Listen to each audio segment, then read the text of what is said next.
Okay. So nasa 37.5 po ang electric fan nito.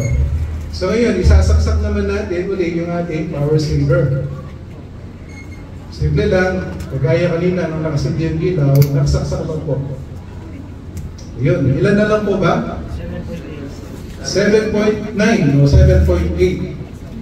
Ano po masasabi ninyo? Ayan. Kagaya po na nabanggit natin kanina, yung power factor corrector gumana na po. Yung power factor, again, ang ginagawa nito, i-smooth nyo yung pagpasok ng kuryente sa bahay natin at ang nagiging result, yung wattage niya bumababa.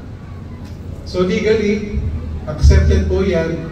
Alam din po ng mga, mga electric company. Sila rin gumagamit ng ganyan para hindi rin mabigla yung mga transformer, yung mga distribution panel nila, para safe yung yung kanilang mga gagamitan.